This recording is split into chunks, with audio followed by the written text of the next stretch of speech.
30 क्या बोलती है? अब एक बात समझना 30 से 37 तक हम ये सीखेंगे कि पी&ल के डेबिट में कौन-कौन से खर्चे आते हैं। सबसे पहले सेक्शन 30 ये बोलती है कि rent, rate, taxes, insurance and repair of the building. अगर कोई बिल्डिंग है जिसको आप अपने बिजनेस के लिए यूज़ करते हैं, सर क्वेश्चन ये आता है कि उसका sir rent, rates, taxes, insurance and repair है वो अलाउ होता है या नहीं? तो देखो रेंट जो है ना वो रेंट अगर कोई एसएससी ओनर है और ओनर की बिल्डिंग है, तो मेरी बिल्डिंग में मैं बिजनेस करता हूँ तो क्या मुझे मुझे खुद को ही रेंट अलाउ होगा? ऑब्वियसली नहीं अलाउ होगा।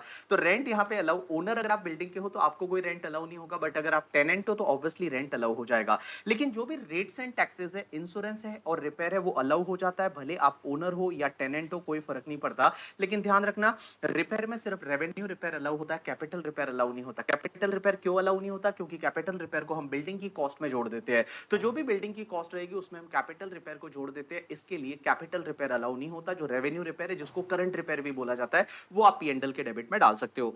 उसके बाद में सेक्शन 31 की बात करते हैं। सेक्शन 31 ये बोलती है कि इंटेंड मशीनरी फर्नीचर का इंश्योरेंस करवाते हो या रिपेयर करवाते हो तो वो अलाउ हो जाता है। इंश्योरेंस है, रिपेयर है, वो दोनों को अलाउ होता है और ऑब्वियसली जो रेवेन्यू रिपेयर है वो अलाउ होगा। लेकिन क्वेश्चन यहाँ पे ये आता है कि सर क्या रेंट भी अलाउ होता है क्या? अगर प्लांट एंड मशीनरी फर्नीचर हमने रेंट पे लिया तो क्या रेंट भी अलाउ होता है क्या? आंसर इज यस, अलाउ हो जाता है, लेकिन इस सेक्शन से अलाउ नहीं होता बट ड्यू टू सेक्शन 37 जो होती है, 37 की वजह से आप अगर रेंट पे करते हो वो रेंट भी अलाउ हो जाता है, कोई दिक्कत नहीं है। अब आगे चलते